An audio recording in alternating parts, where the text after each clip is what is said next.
ఈరోజు కార్యక్రమం ఏర్పాటు చేసుకున్న నేపథ్యంలో ఆయన మాట్లాడవలసిందిగా కోరుతున్నాను. ఫోటో సెక్షన్ అయిపోతే ఆనంద్ గారు మీకు అవకాశం కల్పిస్తారు. ఓకే,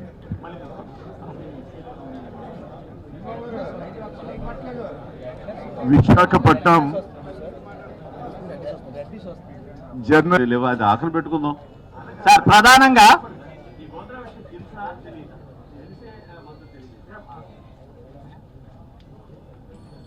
నిన్న మీరు అడిగింది రికార్డ్ కాకపోవచ్చు కాబట్టి అందుకని నేను ఈ ప్రశ్న కూడా రిపీట్ చేస్తున్నాను.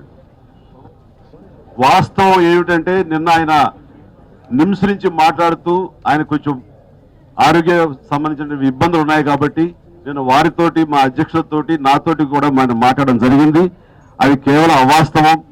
ఈ యొక్క వరవడిలో అవి వచ్చేటువంటి అపవాదు మాత్రమే. చిరంజీవి గారు ముఖ్యమంత్రి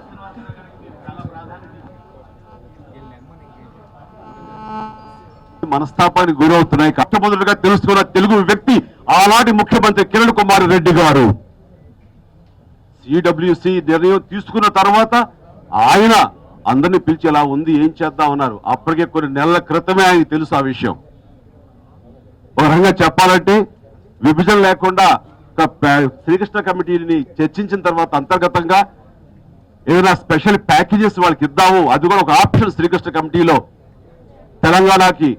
దాని మీద మీరు నిర్ణయం తీసుకోవాలంటే ఆ నిర్ణయం తీసుకుంటే ఎక్కడ తెలంగాణ నుంచి వ్యతిరేకత వస్తుందో, ఎక్కడ తన స్థానభ్రంశ అవ్వాల్సి వస్తుందో, ఎక్కడ ముఖ్యమంత్రి పదవి వదులుకోవాల్సి వస్తుందో కూడా పాలు పంచుకుంటున్నాం. ఆ గాయం చేసినటువంటి దానిలో అందరి భాగస్వామ్యం ఉంది. దాన్ని ఆలోచన చేయండి. దాన్ని గాయం మాన్పించడము, మేలైనటువంటి భవిష్యత్తు నిర్మాణం చేయడం కాంగ్రెస్ పార్టీకు మాత్రమే సాధ్యము అనేటువంటి మాత్రం చాలా ఖచ్చితంగా చెప్పగలుగుతాం. రఘువీరారెడ్డి గారు సార్ ఒక్క నిమిషం. రఘువీరారెడ్డి గారు వాళ్ళు మంచి వాళ్ళు ప్రపోజ్ చేసిన వాళ్ళు కాంగ్రెస్ చెడ్డ వాళ్ళు ఉంటాయా? అన్ని పార్టీ వాళ్ళు ప్రపోజ్ చేశారు, కాంగ్రెస్ పార్టీ ఇంప్లిమెంట్ చేసింది. ఇంప్లిమెంటేషన్ లో బల్లగుద్ది బీజేపీ పార్టీ సపోర్ట్ చేసి దాన్ని సక్సెస్ చేయించింది.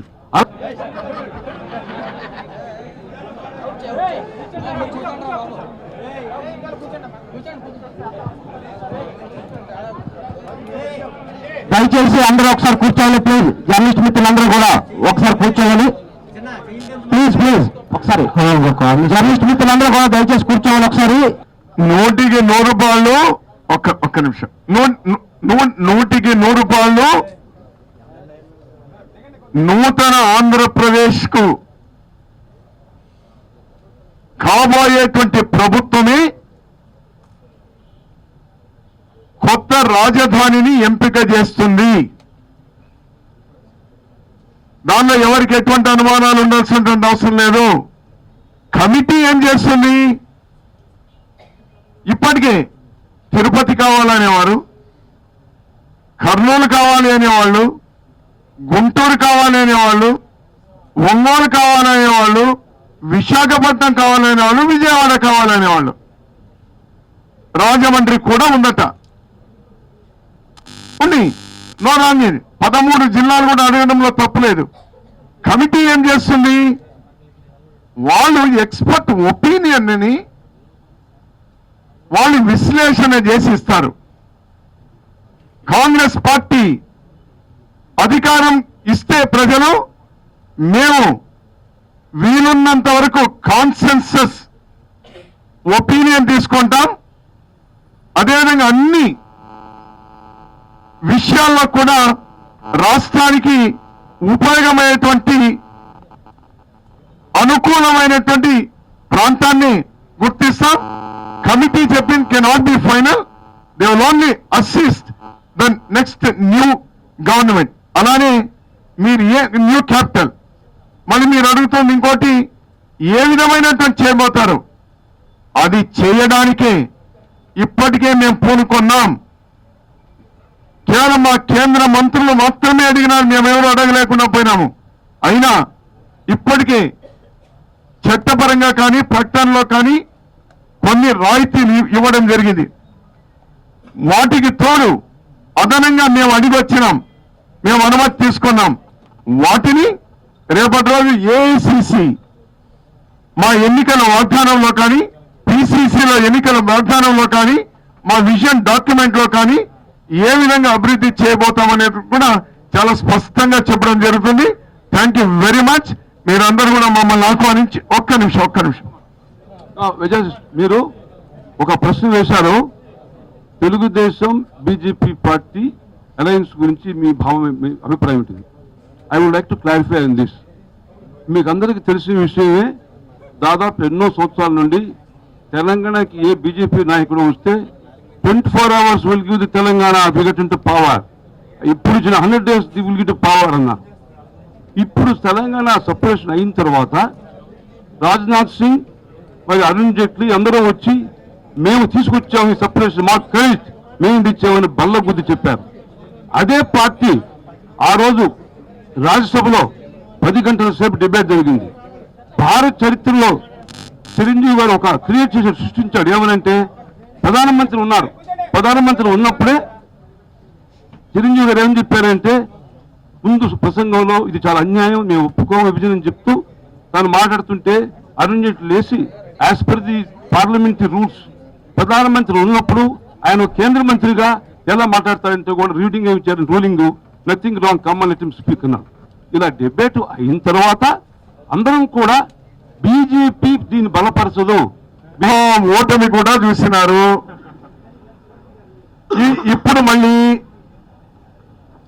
ఇప్పుడు మళ్ళీ ఏదో కడుతున్నారు. నేను ఒక్కటే అడుగుతా ఉన్నాను, మీరు ఒక ప్రశ్న అడిగినారు కాబట్టి నేను ఒక్కటే అడుగుతా ఉన్నాను వాళ్ళని. తెలుగుదేశం పార్టీ తీర్మానం చేసింది ఏమని, మేము గతంలో తప్పు చేసినాం, మతతత్వ పార్టీతో జత కట్టడంతో మేము తప్పు చేశాం, ఇంకా జన్మలకు కూడా వాళ్ళతో కలవము అన్నారు. నంబర్ 1. బీజేపీ కాంగ్రెస్ మిట్ట సవాల్ విసిరింది. మీరు విభజన చేయకపోతే మేము వచ్చిన 100 రోజుల లోపల విభజన చేసి తీరుతామన్నారు. మరి అలాంటి పార్టీతో ఏ విధంగా జత కట్టారు? ఎవరివ్వాలి? అదే బీజేపీ కూడా చంద్రబాబు నాయుడు గారిని, నేను పేర్లు తీసుకోకూడదు కానీ వాళ్ళన్నమాట, నా మాట కాదు ఇది, I don't want to take any individuals names, వాళ్ళన్నమాట అండమాన్ నికోబార్ జైల్లో పెడతామితని మేము అధికారంలోకి వస్తే అన్నారు. మేము పొరపాటు చేశాము, ఇతను టిష్యూ పేపర్ మాదిరి వాడుకుంటాడు. ఆ రోజు వాజ్పేయి గారి ఇమేజ్ ను టిష్యూ పేపర్ మాదిరి వాడుకున్నాడు, లేకపోతే 99లో గెలిచేవాడు కాదు అని చెప్పినటువంటి మాటలు వాళ్ళే విధంగా కలుస్తారు. ఇందాక చిరంజీవి గారి తమ్ముడు గురించి అడుగుతున్నారు. నేను అతను మన ఏదో 2 గంటల ఉపన్యాసంలో నేను వినలేదు, కానీ నేనేదో ఒక బైట్ చూసి అతను చెప్పింది నాకు నచ్చినటువంటి, నాకు కులాలు లేదు, నాకు మతాలు లేదు, నాకు ప్రాంతాలు లేదు, అందరూ సమానమే అన్నారు. అది నాకు ఒకటి ఇష్టమైనటువంటి మాట అతను విన్నది. మిగిలినటువంటి వదిలేస్తే అది ఇష్టమైంది. కులాలకు మతాలకు అతీతంగా లౌకికవాదిని అని చెప్పుకున్నటువంటి పెద్ద మనిషి ఈరోజు బీజేపీ వాళ్ళకి పోయి నా సపోర్ట్ నీకుంటుంది ఎలా అంటా ఉన్నారు. వీళ్ళే కదా కలవబోయేది, ఇంకెవరైనా ఉన్నారు? ఈ ముగ్గురే, ఇంకెవరన్నా? వాళ్ళు కలిసి ఏం చేస్తారు? ఒక్క నిమిషం, ఎందుకోసం తెలుగుదేశం పార్టీ అంటా ఉన్నారు ఈరోజు అంత మొత్తం ఈ 175 మావేని అన్నప్పుడు ఎందుకు కాళ్ళ వేళ్ళ పడి అంత బతిమలాడి కాంగ్రెస్ వాళ్ళు ఎందుకు అంత బతిమలాడి తెచ్చుకుంటా అన్నారు? మీ క్యాండిడేట్లు కూడా గతిలేరా మీకు? మీకు ఎమ్మెల్యే క్యాండిడేట్ దిక్కులేరా మీకు? మీకు ఎంపీ క్యాండిడేట్ దిక్కులేరా మీకు? మీకు నాయకత్వాలే లేదా మీకు? కాంగ్రెస్ పార్టీ కుళ్ళిపోయింది, కృషించిపోయింది, దోపిడీ పార్టీ, దౌర్జన్యం పార్టీ, హత్యల పార్టీ అని అన్నారే. అటువంటి వ్యక్తులే తీసుకుంటున్నారా మీరు? ఒకవేళ ఎవరి మీద మీరు ఆపాదించాలనుకున్నారు, వ్యక్తులపై పార్టీని ఆపాదించినారు. పార్టీని ఎందుకు ఆపాదించినారు? అలాంటి వ్యక్తులను దృష్టిలో పెట్టుకొని అసెంబ్లీలో బయట అన్నారే, వాళ్ళు తీసుకుంటున్నారే, మంచి వాళ్ళని తీసుకుంటున్నా ఉన్నారు. చెప్పండి ఎవరెవరు ఏం మంచో? ఈరోజు కాంగ్రెస్ పార్టీ నుంచి మీరు తీసుకున్నారే, ఎవరెవరు మంచో చెప్పండి మీరు. ఇవన్నీ కూడా ఆషామాషిగా వదలం. ముట్టి కార్యక్రమం రేపు ప్రజా కోర్టులో ఎందుకు తీసుకుంటున్నారు వీళ్ళని? చేతగాని దద్దమ్మలు కాబట్టి మీరు నిర్వీర్యమైపోయింది కాబట్టి ఏట్లో కొట్టుకోపోయే వానికి ఒక చెట్టు వేరు దొరికినా కూడా అదే మహావృక్షం అని కలుసుకుంటారు. ఆ విధంగా ఉంది. మీరు కేవలం అధికారాని కోసం కక్కుర్తిపడి ఏ గడ్డైనా కరవడానికి తయారైనటువంటి వాళ్ళు మీరు. మేము అంత కక్కుర్తి పడాల్సినటువంటి అవసరం లేదు. ప్రజలే మాకు శ్రీరామ రక్ష. అంతే తప్పనిసే ఈ విధమైనటువంటి అక్రమమైనటువంటి మార్గాలు పొత్తులు పెట్టుకుంటున్నారు. దాన్ని ప్రజల దగ్గర ఖచ్చితంగా వాళ్ళకి చెప్తాం. ఇది తప్పు వాళ్ళు చేస్తుంది, వాళ్ళకి సహకరించొద్దు అని మేము కోరుతాం. సార్ రఘువీరారెడ్డి గారు అయితే లేదు రాష్ట్ర సమైక్యంగా ఉండాలన్నారు. మనసులో మాట మాత్రం తెలంగాణలో ఒక్క సీట్ రాదు, ఇదైనా పెట్టుకుంటే ఇక్కడ సీట్లు వస్తాయని అలా డ్రామాలు మేము ఎక్కడేస్తున్నాయన చేయలేం కదా, చేయలేదు. అందుకోసమే రాజకీయంగా మీరు అన్నట్టు ఎలక్షన్ పాలిటిక్స్ మేము నిన్ననే ప్రారంభం చేసినాము. ఎలక్షన్ కి సంబంధించి నిన్ననే వీఆర్ ఓపెన్. వాళ్ళ మాదిరి కాదు, వాళ్ళ మాదిరి గోముఖ వ్యాఘ్రం కాదు. మేము what ever we do it openly. నిన్నటి నుంచి స్టార్ట్ చేసినాం. కొంచెం డిమారలైజ్ అయినటువంటి, ఎందుకంటే పెద్ద పెద్ద మంత్రులు, ఎంపీలు, ఎమ్మెల్యేలుగా చేసినటువంటి వాళ్ళు మధ్యలో పరిగెత్తిపోతే కొంచెం డిమారలైజ్ అయినటువంటి క్యాడర్స్ ను రెడీ చేసుకోవడమే ఈరోజు. We are very confident. లక్షల మంది కార్యకర్తలు ఉన్నారు ఈ కాంగ్రెస్ పార్టీకు. లక్షల మంది, కోట్ల మంది అభిమానులు ఉన్నారు. వాళ్లే రక్షించుకుంటారు కాంగ్రెస్ పార్టీను. అది మాకున్నటువంటి విశ్వాసం. మేము కూడా అడగబోతున్నాం, కాంగ్రెస్ పార్టీని మీరు రక్షించుకోండి, ఈ రాష్ట్రాన్ని రక్షించేటువంటి బాధ్యత మాది అనేటువంటి చెప్పబోతున్నాం. ఎన్ని సీట్లు గెలుస్తాం? 25 పార్లమెంట్ సీట్లు, 175 అసెంబ్లీ సీట్లు అన్ని గెలవడానికే ప్రయత్నం చేస్తాం. నవ్వండి, బాగా నవ్వండి. No me take it. మీరు నవ్వినా మేము తీసుకుంటాం. క్లారిటీ ఇవ్వండి. ఈ విషయం మీద ఎప్పుడు పవన్ కళ్యాణ్ నాతో మాట్లాడటం కానీ, తర్వాత తను ఎక్కడ బాహ్యంగా మాట్లాడటం కానీ జరగలేదు. తను యువరాజ్యానికి సారథ్యం వహిస్తూ ఆ రకంగా తన వంతు కృషి ప్రచారం చేసిన తర్వాత, ఆ రిజల్ట్స్ చూసిన తర్వాత తను పదవులు కోరుకోలేదు. ఆ తర్వాత పార్టీలో కీలక బాధ్యతలు వహించాలని అనుకోలేదు. ప్రచార బాధ్యతల వరకు స్వీకరించి ఆ తర్వాత తన ప్రొఫెషన్, తన యాక్టింగ్ లో తను వెళ్ళిపోవాలని, ఉండాలని కోరుకున్నాడు. మళ్ళీ అవసరం వచ్చినప్పుడు ఖచ్చితంగా ఉంటాను అని అన్నాడు తప్ప, ఈలోగా నేను విలీనం చేసినప్పుడు కానీ ఇంకోటి కానీ తన వ్యతిరేకత కానీ, తనకి ఇష్టం లేదన్నది కానీ ఎప్పుడు ఎవరితోనూ చెప్పిన దాఖలా లేదు. ఫ్యామిలీ విభేదాలు అనే మాట నేను పూర్తిగా వ్యతిరేకిస్తున్నాను. కలిసి ఉండే కుటుంబం మాది, అందరూ ఐకమత్యంగా ఉండే ఇది కేవలం సాఫ్ట్ టార్గెట్ గా పత్రికల్లో వస్తున్నటువంటి ఇవి పెద్ద చేసి అవి అలా అలా అలా ఏమో అని అనుమానాలు క్రియేట్ చేసేలా చేసేది మా దురదృష్టం. అది తప్ప మేము ఎలా కలిసి ఉంటాం అన్నది, మేము ఎంత ఆప్యాయంగా ఉంటాం అన్నది నేను పదే చెప్పనక్కర్లేదు. అయితే ఒక కుటుంబంలో ఇద్దరికి సమాజం మీద వాళ్ళకి సేవా దృక్పథం ఉన్నప్పుడు వాళ్ళ మనోభావాలు కానివ్వండి, వాళ్ళ ఆశయాలు కానివ్వండి, వాళ్ళ సిద్ధాంతాలు కానివ్వండి ఒకేలాగా ఉండాలని అనుకోనక్కర్లేదు. ఇది ఎవరు తప్పు పట్టేది కాదు, ఇది తప్పు కూడా కాదు. సో అలాంటి చోట్ల కొన్ని తనకు అనుకూలంగా తను అనుకున్నది భావస్వారూప్యం, ఆ భావజాలం ఒకటిగా ఉందనుకున్నప్పుడు అటు మొగ్గు చూపడం అన్నది తప్పులేదు. ఆ రకంగా తమ్ముడు తీసుకున్న నిర్ణయం ఈ రోజు నేను దాన్ని అంగీకరిస్తున్నాను, ఆమోదిస్తున్నాను. తన ఇష్టం అది. బట్ నాకంటూ ఒక విధానం ఉంది. నాకు సామాజిక న్యాయం కావాలి, లౌకికవాదం కావాలి, ఆ సమన్యాయం ఇలాంటివన్నీ కూడాను ఇది ఖచ్చితంగా ఈ కాంగ్రెస్ పార్టీలోనే ఉంటుందని నమ్మిన వాడిని. కాబట్టి నాకు నా నుంచి మరొక పెద్ద బలమైన పార్టీ, అదే భావస్వరూపం ఉన్న పార్టీ కాంగ్రెస్ కాబట్టి అంతో నేను విలీనమయ్యి ఈ రోజున ప్రయాణం కొనసాగిస్తున్నాను తప్ప తమ్ముడు తీసుకున్న నిర్ణయం అన్నది ఏదో ఫ్యామిలీ పరంగా వ్యతిరేకం అన్నది నేను ఖండిస్తున్నాను, కొట్టిపారేస్తున్నాను. ఈ రోజు ఇంటికి వెళ్ళిన తర్వాత బాహ్యంగా తన అభిప్రాయాలు వ్యక్తం చేయొచ్చు, నేను నా అభిప్రాయాలు వ్యక్తం చేయొచ్చు. కానీ ఇంటికి వెళ్ళిన తర్వాత ఒక పండక్కో పబ్బానికో మళ్ళీ కలిసిమెలిసి ఉంటాం, ఒకే చోట ఫోన్ చేస్తాం, ఒకే కంచంలో తింటాం, ఒకే మంచంలో పడుకుంటాం. వాడు నాకు కొడుకు లాంటి వాడు.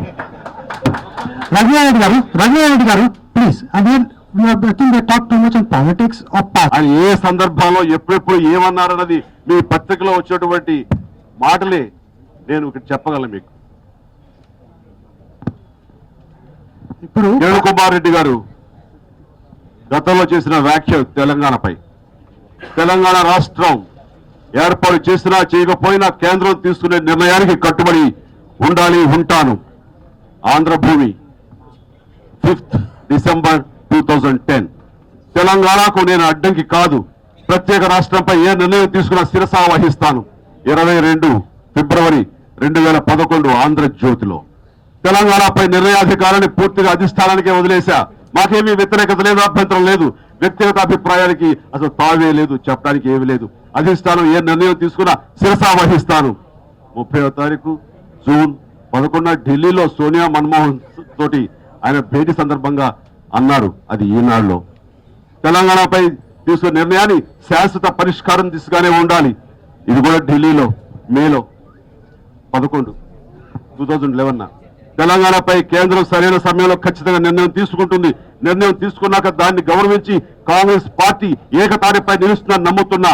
31/6/2011 ఢిల్లీలో సోనియా గాంధీ భేటీ తర్వాత తెలంగాణ రాష్ట్ర ఏర్పాటుకు మేము వ్యతిరేకం కాదు, కేంద్రం నిర్ణయం వచ్చేంత వేచి చూడాలి అన్నారు. దీనికి సమాధానం ఏం చెప్తారు? సో ఇలాగా ఆయన తెలంగాణకి అనుకూలం అని చెప్పి లాస్ట్ లో సమైక్యంగా ముసుగులో ఈ రోజు మాట్లాడుతూ లబ్ధి పొందాలని, ఆయన ఛాంపియన్ అవ్వాలని చూస్తూ మమ్మల్ని కార్నర్ చేసి, మమ్మల్ని వేలే చూపించి, మమ్మల్ని బదనాం చేసి ఆ రకంగా చాలా అవమానానికి గురి చేశారు ఆయన. కాబట్టి ఈ రోజున ప్రతి ఒక్కరికి తెలియాలి దీనికి కారణం ఆయన. ఆ రోజునే గనక చింతన్ బైటెక్ లో జైపూర్ లో ఆయనకి ఈ విషయం తెలిసిన రోజున వారు గనక మమ్మల్ని అందరినీ కాన్ఫరెన్స్ లో తీసుకుని మాతో ఇది షేర్ చేస్తుంటే, అందరం కలెక్టివ్ గా ఉండుంటే ఈ రోజున ఇంకోలాగా ఉండేది పరిస్థితి లేదు. విభజన అనివార్యం అనుకుంటే కనుక ఇంతకంటే బెటర్ గా ఈ ప్యాకేజీలు తీసుకొచ్చేవామేమో, మన సీమాంధ్రప్రదేశ్ ని ఇంకా అద్భుతంగా ఉండేలాగా మేము కలెక్టివ్ గా ఉండేవామేమో. ఆయన ఒక్కడు ఏక నిరంజన్ లాగా ఈ రోజున ఈ నిర్ణయం తీసుకుని ఇప్పుడు తప్పు తన మీదకి వస్తుందేమని కప్పిపుచ్చుకుంటూ తనకున్నటువంటి ఆ ముఖ్యమంత్రి అధికారంతో మిగతా వాళ్ళందరినీ కూడాను ప్రేరేపించి వాళ్ళందరినీ మభ్యపెట్టి, ఎందుకండి ఇప్పుడు నిన్న కూడా జగ్గైపేటలో ఆయన ఇంకా విభజన జరగల, ఇంకా ఉంది చూడండి సమైక్యంగా అంటున్నారంటే ఏంటి? అతని మానసిక పరిస్థితి ఏమిటి? ఎవరిని ఏమారుస్తున్నారు? చాలా దురదృష్టం ఇది. సార్ చిరంజీవి గారు, రాజీనామా చేశాను, దాన్ని యాక్సెప్ట్ చేయాలా లేదా దాని మీద వాళ్ళు ఉండాలి. మీకు తెలుసో తెలియదో, రాజకీయ చరిత్రలో, పార్లమెంట్ చరిత్రలో ఒక మినిస్టర్ గా ఉండి వెల్లోకి వెళ్ళినటువంటి వ్యక్తి నేను. నన్ను మాత్రం ఎవరు పాయింట్అవుట్ చేసిన తప్పట్టడానికి వీల్లేదు. నా ప్రభుత్వం, నా గవర్నమెంట్ అది ఇబ్బందిగా ఉందని, వాళ్ళకి ఇబ్బంది అయినా సరే నేను వెళ్ళని నిలబడ్డాను. మాట్లాడలేదన్నది ఇక్కడ నాకు వినిపించింది. ఒకే ఒక వ్యక్తిని రాజ్యసభలో ఏమి మాట్లాడానో వినపడకపోయినా కనపడకపోయినా మీకు అది నేనేం చేయలేను. అది ఒకసారి మళ్ళీ రిపీట్ చేసుకోండి, అది మననం చేసుకోండి. వాటి జట్లీ మనిషి అన్నారు, జట్లీ అన్నారు, మీ మనిషి అయి ఉండి మిమ్మల్ని. అక్కడ నాకేం లేదు, ప్రజల వాణి వినిపిస్తాను, ప్రజల యొక్క మనోభావాలు చెప్పడం కోసం వచ్చారు. విభజన గురించి ఏ పార్టీకి లేని అభ్యంతరం ఎవరికి లేదు కాబట్టి సాగింది. చెప్పండి, ఆగండి.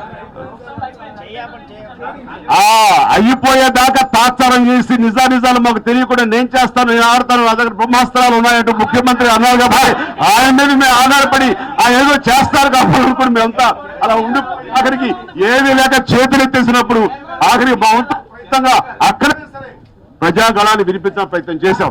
బట్ ఏదైనా సరే ఈ విభజన జరగటం అన్నది ఖచ్చితంగా ఇందులో లాభాలేమిటి, భవిష్యత్తు ఎలా ఉంటుంది, దీని మూలంగా ఒక రోజీ పిక్చర్ మనకి ఇవ్వాల్సింది పోనిచ్చి ఒక భయానకమైన పిక్చర్ ఇచ్చినటువంటి సందర్భం. జాతీయ ప్రాజెక్టుగా కేంద్ర ప్రభుత్వం టేకప్ చేయడానికి నిర్ణయం జరిగింది. బిల్లులో పొందుపరిచి ఉంది. కేవలం కొన్ని గ్రామాలు ఇక్కడ రావాలి అనేటువంటి అంశం మీద డీమ్డ్ క్లాజ్ అందులో కూడా పెట్టడం జరిగింది. ఆర్డినెన్స్ రావాల్సి ఉంది. ఆ లోపల ఎన్నికల నోటిఫికేషన్ రావడంతో ఓ 2 రోజులు ఆలస్యమైనా కూడా ఆర్డినెన్స్ అయి ఉండేది. అంతే తప్పనిస్తే దీనికి ఎవరికి ఎటువంటి అనుమానం ఉండవలసినటువంటి అవసరం లేదు. ఆగేది కాదు. పోలవరం ప్రాజెక్టు నిర్ణీత సమయంలో ఏ గ్రామాలైతే ముంపు గ్రామాలైతే అనుకున్నామో వాటిని ఆంధ్రప్రదేశ్లోకి తీసుకొని పూర్తి చేయడం అనేటువంటిది కాంగ్రెస్ పార్టీ బాధ్యత. తప్పకుండా చేస్తాం. పవన్ మోడీ గారిని కలిసిన దాని మీద మీరు అడుగుతున్నారు. తమ్ముడు లౌకికవాద మనిషి అని నేను నమ్ముతున్నాను. అలాంటి తమ్ముడు మతతత్వ పార్టీ బీజేపీకి లో ఒక కీలకమైనటువంటి వ్యక్తిని మోడీని కలవటం అన్నది నాకు కూడా ఒకంత ఆశ్చర్యాన్ని కలిగిస్తుంది. గోద్రా సంఘటన తర్వాత జరిగినటువంటి నరమేధంలో ఆయన పాత్ర ఉందన్నది ఇప్పటికీ ఆయన అభియోగాలు ఎదుర్కొంటున్నారు మోడీ గారు. ఆ విషయంలో తమ్ముడికి అవగాహన ఉందా లేదా అన్నది నాకు ఉన్న అనుమానమే. ముస్లిం సోదరులందరినీ ఆహ్వానించి రాజ్నాథ్ సింగ్ గారు ఇతర నాయకులు ఒక క్లారిఫికేషన్ ఇవ్వడం జరిగింది. కానీ అందులో ప్రధానంగా అభియోగాలు ఎదుర్కొంటున్నటువంటి మోడీ గారు ఉండి ఆయన ఎక్స్ప్లెనేషన్ ఇవ్వటం కానీ ఆయన క్షమాపణ చెప్పడం కానీ జరగలేదు. మరి ఆ రకంగా ఎందుకు ఆయన దాన్ని తప్పించుకున్నారు? ఆయన చెప్పిన తర్వాత ఒకవేళ నిన్న ఆ మీటింగ్ జరుగుంటే కనుక మేబీ నేను కూడా యాక్సెప్ట్ చేసేవాడేమో. సో మోడీ గారి చేత దాని మీద క్లారిఫికేషన్ నా సోదరుడు ఇప్పించిన తర్వాత తన ఇష్టం. ఎవరినైనా కలవచ్చు, తప్పులేదు. సార్ రఘువీరారెడ్డి గారు, ఇప్పుడు ప్రజల్లో బస్ యాత్ర ద్వారా కాంగ్రెస్ ఇది ఒక తొలి అడుగు, ఓ తొలి ప్రయత్నం. ఇందులో కాంగ్రెస్ పార్టీ కార్యకర్తలు శ్రేణుల్లో ఒక క్లారిటీ తీసుకొని రావడం అనేకమైనటువంటి అంశాల మీద. కాంగ్రెస్ పార్టీను స్ట్రెంగ్తన్ చేసుకోవడం,